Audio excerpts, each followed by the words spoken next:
I went into school thinking I knew what my plans were, and God was like, I have different plans for you, and you're not gonna like it right now, and you're not gonna be on the straight path that you think you're gonna be on, but I'm gonna take you on a path bigger than anything you can imagine. Oh no! Yup. I don't get it. It's okay. We get And I was like, yes, Lord, come on with the cancellations. Whew, we going in it. Now just kidding. it. You know, I don't know if you know this, but I'm black. Am I good? you know, He's with the best of them, and he's one of my favorite men to come emphasize. That entrance sounds like much more than who I actually am. My guest of honor was born in Fort Riley, Kansas, and raised in Fort Hood, Texas. He studied industrial engineering at the University of Texas at Arlington, and he currently works as a manufacturing manager and manufacturing engineer in Southern California. He enjoys serving, connecting with others, and building a strong community at Crossroads Christian Church in Corona, California. And some of his favorite activities include working out, diving into the stock market, taking Spanish courses, and preparing to buy a house.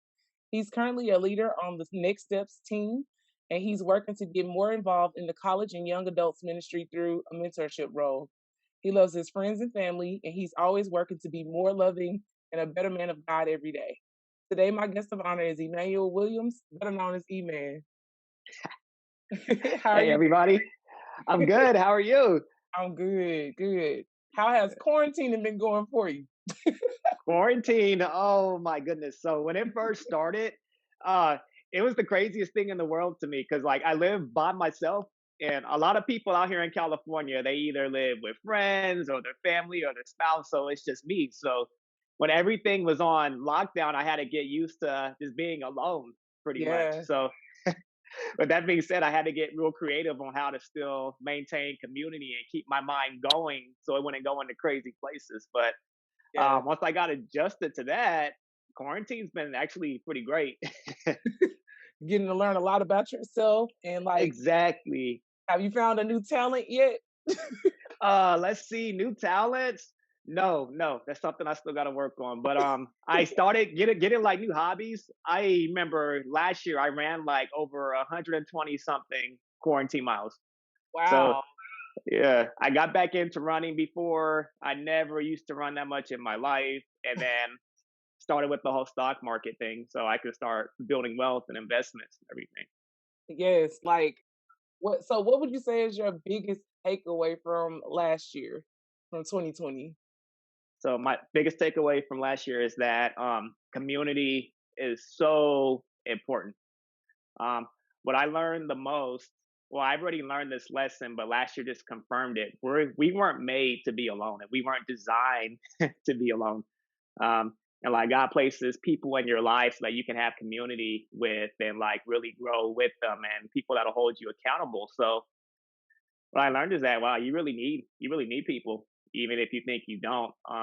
Isolation is good for certain amounts of times when you just need to rest and recuperate, but community is just so important, and having that support system just really helps out in more ways than you think.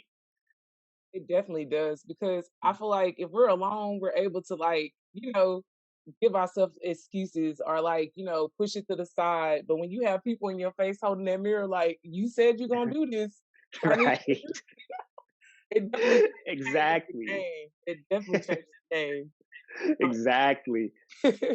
Well, would you tell the people a little bit about your background, where you're from, what schools you went to, all that good Yeah. stuff? Yeah, absolutely. So I was actually born in Kansas on a military base. My dad was military, and he's from Alabama. He joined the military when he was 17. So Wow. when he had me, my little brother, my older brother, and my older sister, that's when he started traveling. Sometimes he would take us to where he was stationed. Other times we would just be at home while he was away for a while. But born in Kansas. After that, I moved to Germany. Where I was really young, but I still remember like bits and pieces of Germany, like the mountains and the scenery. And it's crazy because even though I was there when I was really young, 2 and 3, I got out to California and I see the mountains and the scenery, and I'm like, whoa, this reminds me so much of Germany. So after that, moved to Louisiana, lived in South Carolina, and then I moved to Texas. And so I got to Texas when I was about 5 years old, and I pretty much stayed there all the way to the time I moved out here to California. So my dad, whenever he would travel, we wouldn't go with him. So I went to like 3 different elementary schools due to different changes with my family situation and all of that. But besides that, everything was pretty stable. And I grew up on Fort Hood. Fort Hood was like, it's a military town. So you're Yeah. always surrounded, yeah, by so many different people coming and going. And you get introduced to all these different cultures, which that's the biggest thing I appreciate about my dad being in the military and us living on base is that you get to see so many different walks of life. And that's something that I still benefit from greatly, even now as an adult. So I always appreciate that. Yeah. So yeah, I went to Ellison High School in Killeen, Texas. Did my 4 years there, and then I knew during that time I wanted to be either an architect or an engineer. So Mhm. went ahead and took the engineering route, and I started looking at different schools in Texas. I was one of those kids where I didn't want to be far away from home, but far enough so where I wasn't Yeah. next door to my parents. So, No pop ins. No pop so ins. yeah, exactly. So I was asking around about different schools, and I actually found out about University of Texas at Arlington from a coworker that I worked with in high school. I used to work at Putt Putt Fun Center, so I had a friend who was a little bit older than me that went to UTA. So she was telling me about how cool it was and how great the environment was. So this is one of the schools I applied to, and I decided I would go ahead and go there. So I started off there as a mechanical engineer, and I remember those first couple years were like nothing I could have imagined. So that's when I learned what it was to be on your own and to be an adult. And oh my gosh, I actually have to study to get good grades Oh yeah. because yeah, like, I actually have to study because in high school, like I studied, I was real committed in high school. I would work till like 10, 11 o'clock at night and then wake up at 5 a.m. to do my homework and all of that. But college was on a different level. It was. And yeah, and especially just all the basic courses, like I was in pre-calculus and chemistry and all of that. And it was just a struggle for me. So a lot of people don't know this. My first semester in school, when the grades came out, I got like every letter on the alphabet. I got an A, B, C, D, and an F. Wow. And yeah, and was on academic probation. And so I realized it was actually my mom that motivated me to keep going because she was like, "Hey, if you don't get those grades up, you're gonna get kicked out. You're gonna have to come home and live with me again." And I said, "Oh no, oh no." So it was a quick turnaround. Yeah, very quick turnaround. Mama said, "You do you want to come home or no?" Yeah, exactly. So that just straightened me out real quick. And so that next semester, I learned how to study. I learned that you can't go out with your friends on the fly like that. You're actually paying money to come here, and you got to see a return on that too. You just can't waste things away. Life is different now. You're an adult, and this is real life. So, Yep. um, so I turned my grades around.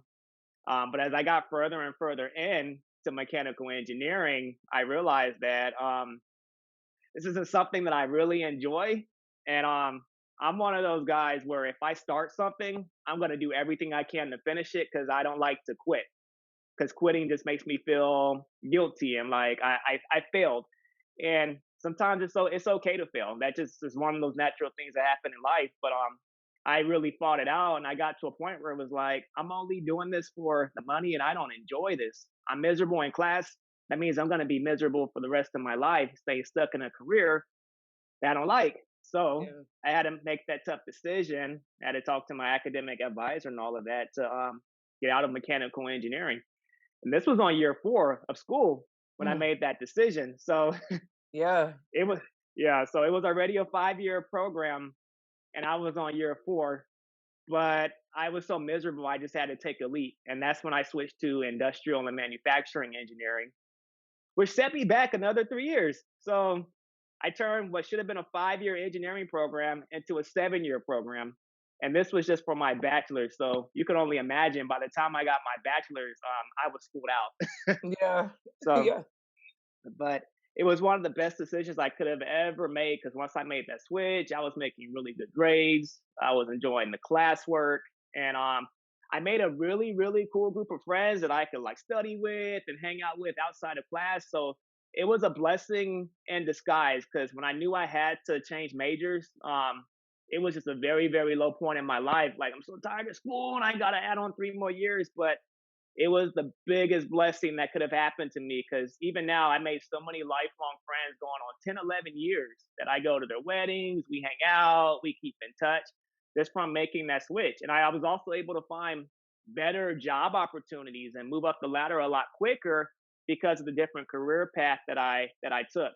Yeah. So I went into school thinking I knew what my plans were, and God was like, "I have different plans for you, and you're not gonna like it right now, and you're not gonna be on the straight path that you think you're gonna be on, but I'm gonna take you on a path bigger than anything you can imagine, and bless you with things bigger than you can imagine." And that's pretty much what happened there. So I was Wow. watching, yeah, the the friends I started school with, I was watching them graduate around me and get jobs, and I'm like, "Ugh, I'm just running so behind." And but it ended up being just really, really good and so much worth it at the end of the day. So just because you finish last doesn't mean that you're gonna finish the worst, you know? So Yeah, absolutely. You want to mhm, finish in the right way though, because yeah, first of all, I want to commend you for even making the switch because a lot of people would just like finish it out and then be miserable the rest of their lives. hmm, So yeah, I'm thanking God that you made that decision because now your life is completely different from what it would be. You probably wouldn't yeah, even be a mechanical engineer if you sure, if you would have yeah, finished. Um, yeah, that's amazing. Like I just feel like a lot of students need to hear that because half of them are in majors that their parents chose. hmm, So, hmm, we want to be honest about that. But yeah. you mentioned your friend group and I want to ask you like what are your five non-negotiables when it comes to the people that are around you? Because community is important, just like you mentioned Yes, earlier. So what are yes. those? So it's funny you asked that. I was just I learned a very important lesson like over 10 years ago, and it actually just came up this week when I was reading some stories on Instagram where it says look at the 5 closest people that you keep in your life because those are the 5 people that you're gonna be around. So the Hmm. 5 people you spend the most time with, they're gonna rub off on you. They're with the saying like it doesn't always apply, but birds of a feather flock together. Yeah. But if you're surrounded by 5 successful people, you're gonna be the sixth successful person. You're surrounded by 5 confident people, you're gonna be the sixth confident person. So when it comes to the people I surround myself with, pretty much having drive and focus to be successful, that's one thing that's a non-negotiable for me. Hmm. Um, and I'm not one of those people that say, hey, if we can't build together, we can't chill together. Everybody's different, but if we can't build together, then maybe I can't spend all of my time with you. I need to spend more time with those people that I'm trying to aspire to be like. Yeah. So, so having that strong drive is one thing. Um, having confidence. As we know in this world, confidence goes a long way. Confidence can make or break relationships, whether it's in social settings or business settings. It just all depends. And I always wanted to be somebody that was confident, outspoken when I need to be, and surrounding myself by confident people makes me feel more confident. And like I can do more with myself, and like I can express myself better. So and I haven't always grown up being the most confident person. So when I'm around confident people, you're around them so much they're eventually gonna rub off on you and you develop those traits. So that's another one. Another one is I know hard things happen in life, but people that do their best and make an effort to display positivity. Yeah. Yeah, and they always try to find or make the best out of any situation. Something probably really, really horrible happened to them, but they know that at the end of the day, it's going to work together for their good, and and they're not playing the victim. So Yeah. people That's that, big. yeah, yeah. So because you could get around people like that, and it'll just drag you down, and it'll drag down your mood without you even realizing it. It happens, and then like at the end of the day, you're around people that are so negative, and it just drains and sucks the energy out of you. And don't get me wrong, some people are really struggling, and some people really need support. And I understand that. And I hope people that are struggling with that just make the proper steps to get the proper help that they need and take the right avenues to overcome those battles. But I always like to surround myself with positivity. Um, Another non-negotiable for my close friend group is I appreciate people with that have the next level thinking, because that's where I'm at in my life right now with the next level of thinking. People that don't put themselves in a box pretty much when it comes to their success. They're looking for ways to use their talents to give back to others. So they find something that they're really good at, and now they're going to go back and teach others, whether it's in building your finances or whether it's in helping somebody overcome depression and anxiety. You struggle with that, and now you're going to give back to those people, because certain things and certain skills you learn and you go through stuff not just to keep it to yourself, but to build other people up. Absolutely. Mhm. You know, every gift comes with a purpose. Yes, And your exactly. and your experiences are not just for you. Like, I feel like our testimonies are meant to be screened from, on our soapbox. You gotta Hmm. tell people about it so that we can like help them to, deter from the wrong way, I feel. Yes, So exactly. I definitely agree with you on that. Yeah. Um so tell me a little bit about how you've been maintaining your mental health, and like how people could go about taking the right steps, because some people don't know what those first steps are.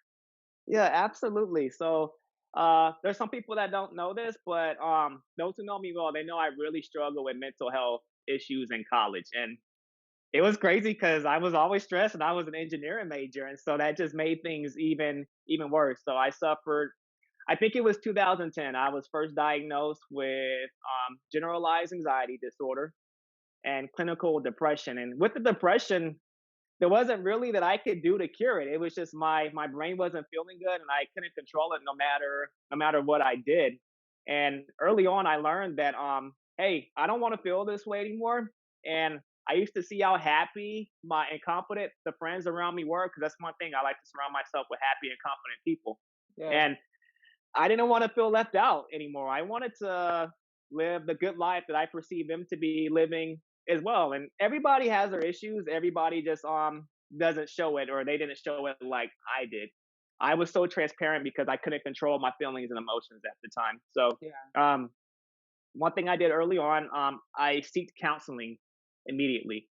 And sometimes a counselor, I think all the time a counselor is good because they're like a third party person that they're not really tied to your personal life and your relationship. So you can just be open and talk to them. And the counselors that I've dealt with are not the kind that are like, I'm going to fix all your problems. Oh, you're struggling with this? Go ahead and do this. Make sure you write that down so you don't forget. No, they try to ask you questions so that you can work through it for you. They are there to help you process things, because sometimes you get so stuck in your head you can't process things on your own. True. It's true. Yeah. Hmm. Yeah. So That's that's yeah, and that's the reality of it. So you have someone to help you process through those thoughts and help you come up with solutions on how to deal with certain things better. So I got counseling very early on. And also got to a point where I needed extra help. I had to be on medication as well. I believe that God put doctors and medication in place for a reason to help better and be a complement to like the counseling and everything else. So I gladly took advantage of that and I started feeling better right away. yeah. So one thing with the medication, it doesn't just automatically fix you and you're all happy and joyful all of a sudden. You have to retrain your brain on how to think and handle certain situations when they come up. And the medication helps you do that a lot easier. So once you're on that and you're retraining your brain is being rewired and you're building better habits. So Yeah. yeah, that's one thing I had to do too. And I started this journey 10 years ago, and it's been off and on. But I even had to start it back up again in my 30s because I wanted to be the best me that I could be, so I can continue to give back to others, my friends, people in the church. Be prepared for when my family gets here, when I start building my family. Also, exercise is important. Yeah. so It definitely so exercise is important. yes. So You- just like you have your regular medication, to me, exercise is a medication as well. So even those days where I don't feel like working out, 'cause I'm just so exhausted, it's like, no, because you know what happens when you don't. You know how you feel when you don't. So Right. yeah, You're so happy when you do it at the end. You be like, I'm so yes, glad I did that. I accomplished something today. exactly. And me right now, I usually work out early in the morning when everybody's still asleep. And when I get that out the way, it just makes me feel like I accomplished something. Um, Yeah. be- and before I even do that, the first thing that I do when I get out of bed is make up my bed. It's just a small task, and it makes me feel like I at least accomplished one thing today if I don't accomplish anything else. And that helps me mentally. It makes me feel confident, like I can tackle the rest of the day. So yeah, those three things: counseling, meds, they come in handy. Exercise, and then community as well. Your community can be your friends, they can be your mentors, and the people that you're mentoring too. Having healthy relationships in your life really plays a big role with your mental health because it helps you to avoid the isolation. When people are isolated, they go deeper into their thoughts, and then it's in a whirlwind, and you can't get control of it. But having community helps you get you out of that. Yeah, So, definitely. oh, mhm. Tell tell me a little bit about your church community because I see that's something that you feel is very helpful for you and they've been there for you and everything. So tell me a little bit about your church community. Yeah. So my church community is one of the best things that happened to me since I moved out to California. When I first got to California 4 years ago, that first year was a struggle, and I was ready to go back home because I was just so uncomfortable. I wasn't making friends out here. I was struggling with X, Y, and Z. Everything's twice. It costs twice as much out here, and it was just Oh, yeah. yeah. So I ended up having a job change. I found another job like in the next city over. Started off as a manufacturing engineer, and then I actually ended up moving into a new condo when I had that job change. So when I made the move, I said I need to find me a church that's close, something that's probably modern, something that's too big, but something that's not small as well, because I really need to start building community out here because I feel like I'm just all alone pretty much. And Yeah. don't get me wrong, I had some friends out here, but I just didn't feel like really connected like I wanted to be. It didn't feel like home. So that's Yeah. when I found my church. I go to Crossroads Christian Church in Corona, California, and it's such a big church, but you can make it as big or small as you want it to. So I went to the first service, and I think it was right after New Year's Day. And I was just testing it out. I said, I'm just going to do a little bit of church hopping and see if I find something I like. And then after that first service, I just felt so moved by the worship and the message. And the message was just real. It's that kind of message that it offends you and it makes you want to run away out the doors. But That's I what you said, need whoa, though. yeah.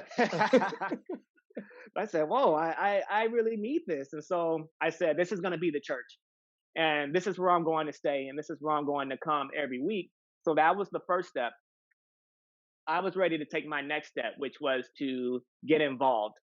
So they do that thing where they do the altar call and all of that. And I was still broken, struggling from my moving to California struggle. So I went up, I did the altar call, and I got counseled on like some next steps that I can take. And that's when I started getting plugged into small groups.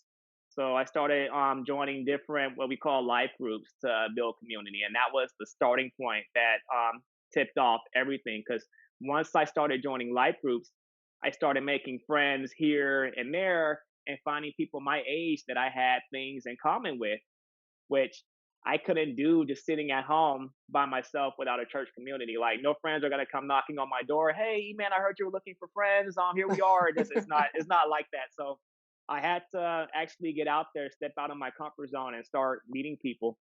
And I get asked all the time, hey, what steps do you take to really put yourself out there and get out of your comfort zone? It's just so hard. I say, just do it. You don't even think about it. You just got to do it. Yep.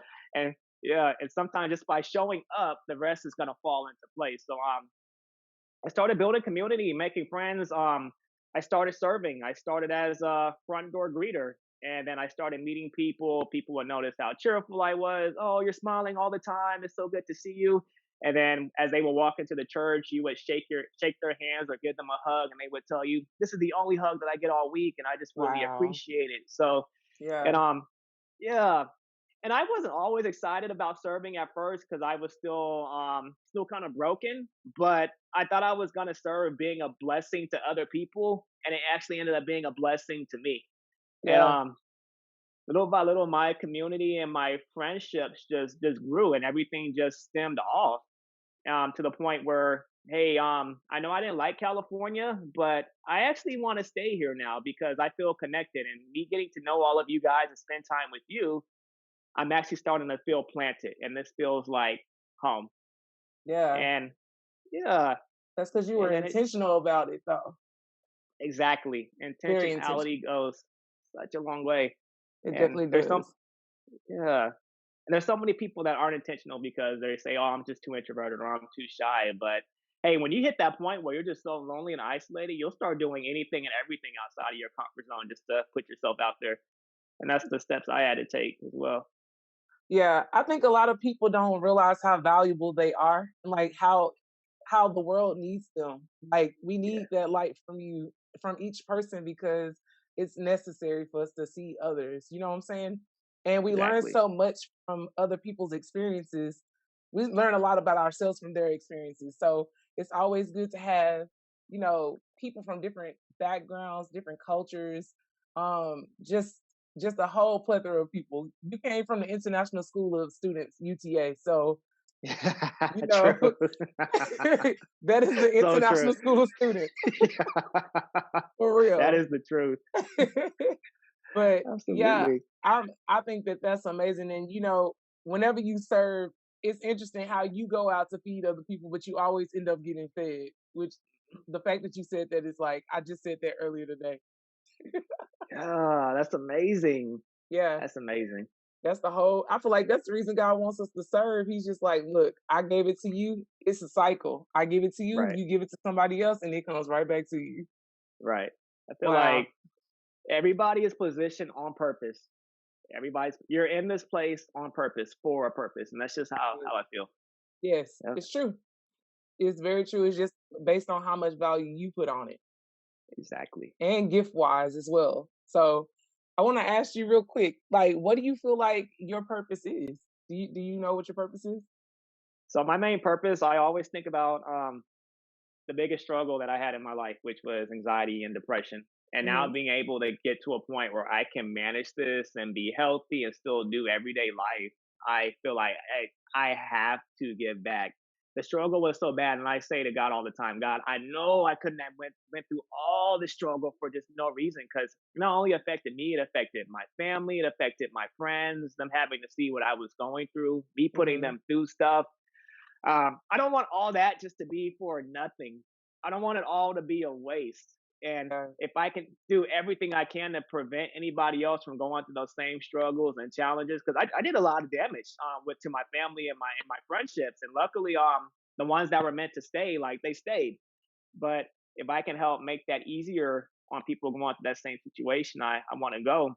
And then also for my purpose, my biggest struggles in life took place from the ages of 18 to 30. And that was one of the times. And don't get me wrong, I had amazing parents who helped me through this stuff, but I just wish I had like more mentorship that was in close proximity.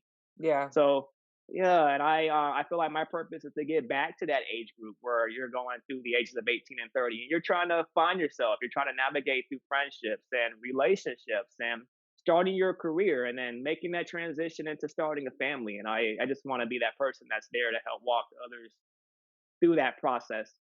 So I feel like 18 to 30, those are like my defining moments where I've been through some stuff.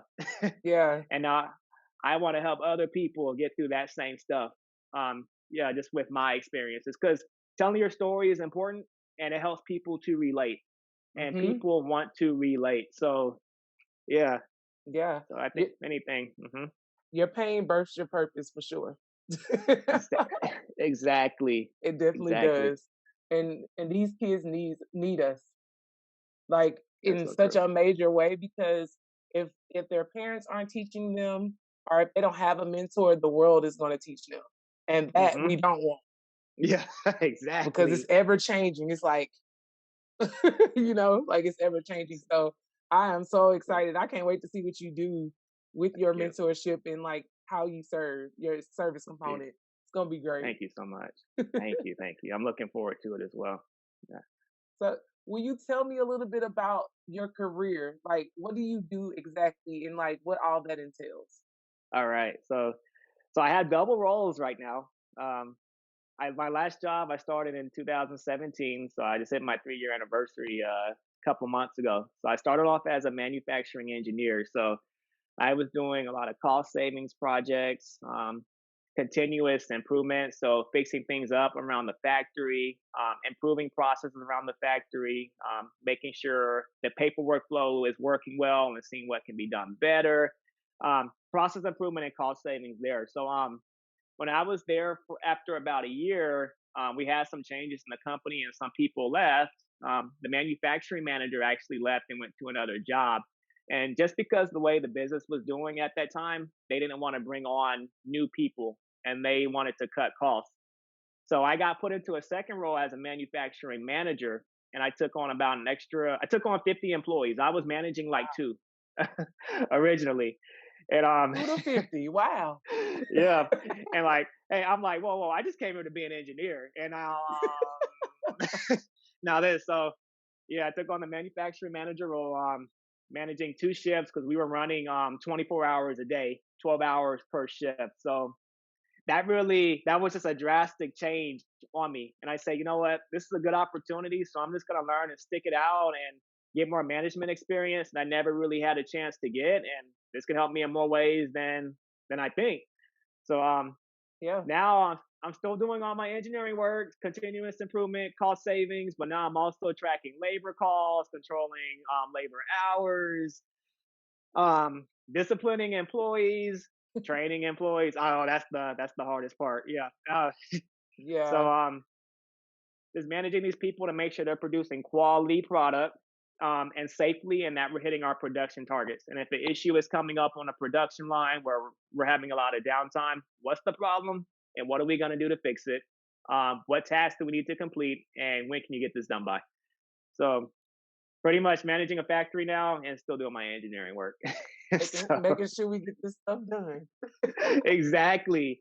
So that's been going on for 2 years, and obviously that's played a major toll on like how much sleep I get, my stress level, and all of that. So I really had to take extra steps outside of that to make sure I exercise and maintain my mental health because there's no break. There's no break with it. Yeah, because you're managing a lot So, of people, and that's a lot of personalities to manage as well. So yes, it's a whole exactly. nother level to that. Exactly. And it's harder when you're a working manager. You're trying to manage the group, but you're still trying to get your tasks done too. Yeah. So What yeah. what made you choose engineering though? Like out of all careers, like what is it about engineering that you love the most? So I knew since I was a kid, engineering or architect, and then my family always pushed me in that direction because they said, "Oh, you're so smart. You have the brains. You need to be an engineer." And Mhm. it's funny. I have three other siblings. Two of them went to the military, and then me and my other sibling went to college. I had a choice to go to the military or to college, but my family was like, "No, you have the brains. You're going to school." Okay, and Hey, that's what I did. But I always used to grow up like drawing houses and floor plans and building Lego houses, taking stuff apart and all of that. So that's like the typical thing that you hear of engineers when they were kids. So yeah, I did all that, and then I was very good at math when I was in wow. school. So it just seemed the natural route for me to take. But it's funny, from age 5 when I started all that stuff to age 18, that always stuck with me. And there was never a question in my mind of what I wanted to be when I was growing up. Because some kids in high school, they don't know what they want to do when they graduate, and that's okay. You still have time to plan that out. But Hmm. it just stuck with me. I guess God put it in my heart. Hey, you're gonna be an engineer. Yeah. So You know what's funny, E-Man? We have a lot of things in common because my older brother retired from the military, and my mama said choose a uniform, a school, or make your business. I was like, school. He chose the uniform. I was like, no. And a lot of people don't yeah, know that when I was younger, like I thought I was gonna be an architect. I thought I was gonna be in architecture. I thought that until I saw yeah. all the math. I said, "Oh Jesus." I said, "Can I just design it and then somebody else do that part?" Because, ooh, Right. yeah, I had to get out of Yeah. there real quickly, man. I couldn't do it. I hear you. It's That no is not my joke. ministry. Hey, it's not for everybody. And I Uh-uh. respect that. Uh, oh, absolutely, Took that absolutely. exit stage left quickly. I said, "Oh no, I cannot do this with all this math." But my brother has all the math whiz. He's the math whiz, and Yeah, I'm the writer and the historian. So, that's awesome. but That's yes, awesome. that's crazy. My Hey, mama split it between us. yeah. Hey, you need both. So that's what I'm talking about. Yeah, we Yeah, balance each other out. Because that's look, right. That is awesome. So yeah. So so yeah. tell me what does God mean to you in your life right now? Like what is he to you? Right now, God is teaching me that kind of what we touched about earlier, that you're here on purpose for a purpose. Um, there's so many times where I could have given up. I used to live like pretty reckless, and I used to put myself in danger. And by God's grace, I'm still here. He kept me Yeah. because I'm here on purpose. And one thing He keeps telling me is that, hey, it's not over yet. I have purpose for you, not now, but also in the future. So I need you here. I need you tuned in, and I Mhm. need you to stay in relationship with me so that we can make some things happen. And that's been like this biggest thing that He's been telling me. Um, is as of recent. So to me, God means purpose. God is trying to show me and tell me my purpose. And I don't know where I would be if I just wasn't in relationship at all with Him. And I know Yeah. different people aren't really religious. I'm not overly religious. I just I love the Lord. I try to be in a relationship with Him, and I keep it real. So but right now God's just teaching me that you have a purpose, and I need you to stick with me so we can carry it out. Okay. Yeah. I definitely agree with you when you say that I'm more focused on the relationship that I have with God versus, Mm. over preaching religion. Um, Yeah, but I mean, it's different for everyone. So, right. depending on what what you, it just depends. But anywho, Absolutely. because that's a deeper conversation. It's just Yeah, I we're not know. gonna get into that. No, I hear you. So, what would you say is helping you create your self image right now? Let's see. Create my self image. Um, my drive. I have so many things that I'm trying to do right now, and I'm always thinking about my future. Yeah. And let me explain it. I've always been like too much into my career, which prevented me from pursuing other areas of my life that I want to pursue. Like I haven't started a family yet. Hmm. I've just been so career focused, and I don't think there's necessarily anything wrong with that. People just move at different paces in life. But Yeah. every time I think about my future, I think about the self image that I want to create. So I want to be very career oriented. I want to build generational wealth. Um, I never want my family to have to struggle for anything, and I want that to carry over for generations to generations. And so the drive that I have inside of me for my future is also helping to build that. Um, Yeah. so mostly just the drive is helping with self image, and just I have all these plans that I want to carry out, and that keeps me motivated Yeah. pretty So much. tell me a little bit about you getting into trading because I know my best friend is trying to become a full-time trader. That is her ultimate goal in life. And Yeah, she just got that revelation last year. Like yeah, it was like she saw it, like the vision came. So mhm. tell me a little bit about trading and like how everything's going with that. Yeah. Okay, so I just started trading last February. This was right before the quarantine hit, and once like COVID-19 hit, the stock market dropped, Yeah. and just about everything was on sale. So I said, "Hey, I've been wanting to do this for a long time. Now's my chance to get in." And my dad, he's been in the stock market since he was in his early 40s, so he's been in the game like 22 years. So he invests Wow. in stocks, mutual funds, index funds, gold and metal, and just all that stuff. And so he always tells me and my siblings, "I wish I would have started what I'm doing now when we were your age. I Yeah. want you guys to be multimillionaires, if not more, by the time you get to my age, and not ever have to worry about anything." And so, my dad's always been into that stuff, so it's always been in the back of my head. I just couldn't find the right time to pull the trigger. So Yeah. when COVID-19 was going on, obviously you're in isolation. You have just so much time to think about everything. So I started thinking about my future. Yeah. And I took advantage of that time because I didn't want all this time in isolation to be pointless. I wanted my isolation to have a purpose. Yeah. And yeah, and what can I do to start looking towards my future? So that's when I got into the stock market. I started getting mentorship from my dad. I started doing research either online, even watching YouTube videos. What is a stock? How do you research a stock? When do you buy a stock? When do you sell a stock? Just all the basics. And then it gets complicated, like the price to earning ratios and just all these other different equations you can use to try and determine a stock's value or a company's value. So I got into that because I kept having in the back of my head, I want to build wealth. I want to build wealth. And even though I've been saving and putting money aside in different places, my money is not going to go far just sitting in a savings account. Yeah. And and I had to get mad because about how hard I work. I work so hard to make my money. So how do I now make my money work for me? Yes. Invest. And I had to get Definitely. angry about it. I had to get angry about that. And that's when I decided I'm just gonna dive in deep. So I'll start slow.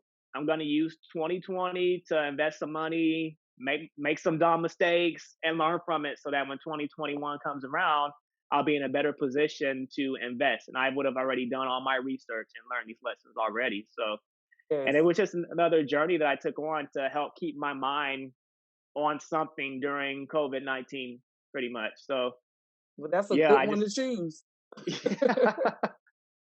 so just like I took up running and working out in a big way, I took up the stock market too. I just needed to stay focused and stay busy and within activities, pretty much. Yeah. That's how I got into trading. Whenever you get to a point where you feel like you can teach it, you definitely should teach your students that you mentor, because the younger the better. Exactly. Like your dad said, Hmm. honestly, I'm 33 and I'm just now getting into that, and like Hmm. trying to make sure that I invest and have, high yield savings account and all of that kind of stuff. But Yep. the earlier you talk about this stuff with the kids, they learn the language, they will go beyond what you could ever, and that's Right. the goal, Right. for them to be better than us. So Right. I think that's something you definitely need to pour into them. Absolutely. And I was just telling a friend this week, I want to make sure that I'm all settled with this and I really know what I'm doing so I can start teaching others the way, pretty much. Yeah. And a lot of people these days, they're like struggling when they're later on in life and with retirement because they're not making good decisions financially right now. And right now is when it really matters. So, Yeah, our culture is really struggling with it, because I mhm. feel like a lot of us want to look rich, Mhm. and I don't think they understand the difference between being rich and being wealthy. Um, Right. it's true, like really, most of us are the first to go to Exactly. school in our families. Like most of us Yeah. have never seen a wealthy person. So Hmm. what is that? They don't even know what that is. Right. It's the Exactly. D boy on the street with two watches on and all the chains and all Yep. the girls and all the cars. That's Yep. rich. Yep. So Exactly. we got to And redefine that for them.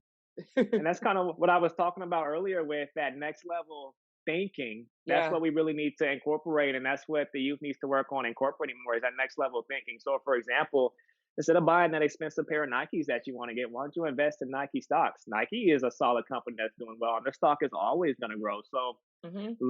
make money off of them and then let them pay for that pair of shoes you want to get, Yep. They instead of own buying the newest Jordan. iPhone. Yeah, exactly. They own So, Jordan. So you'll never be broke. yeah, so it's stuff like that. That's next level thinking. Let your profits get you the stuff that you want to get. Like own instead of owning the shoes, own part of the company, and this is next level. So Then you can buy more than one pair of shoes if you want exactly, to. exactly. Yeah. Well, I wanted to ask you, how do you define success and happiness? To me, how I define success and happiness is that's a really good question. For me, success um goes hand in hand with happiness. I feel like you're successful if you're healthy, you feel good on the inside, and you're in a place where you can give back to others. To me, that's being successful, where I feel good, I'm healthy, and I'm able to give back. Um, and happiness to me, that's also a really, really deep one for me, just struggling with ever being happy Hmm. and just feeling so down. Happiness to me, is just having energy to get up and go about your day, and knowing that there is hope in the future. There's hope right now, and that you don't need to have that feeling of hopelessness or wanting to give up. When I used to feel hopeless all the time. I had trouble getting out of bed. I would take 3 and 4 hour naps in the middle of the day. I slept through classes. I slept through plane flights. I slept through just stuff like that. And yeah, when I was able to get out of that stage and just to make myself feel happy and whole again, I mean that's happiness. That's happiness to me. Yeah. Yeah. I think that you're now on a journey to finding joy because Hmm. the fact that you said you want to be of service and pouring into other people, you're going to discover that very quickly because Hmm. you're on the path towards it. I will say that to you. Thank you. I really believe Thank that. you.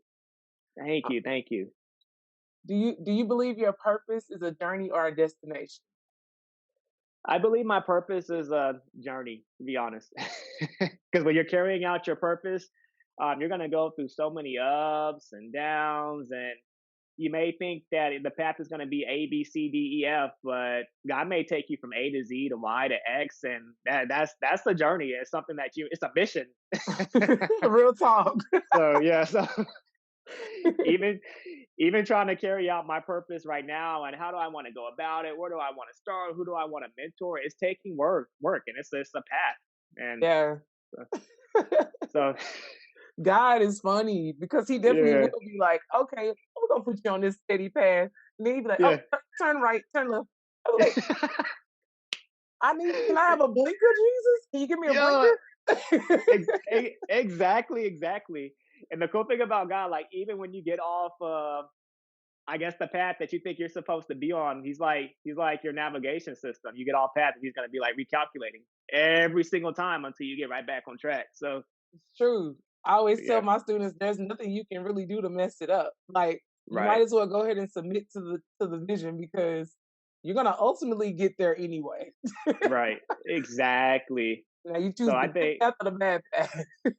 yeah, exactly. So yeah, my purpose I feel like is always gonna be a journey until the day I die. So Yeah, always. absolutely. And my last question is if you knew then what you know now, would you change anything?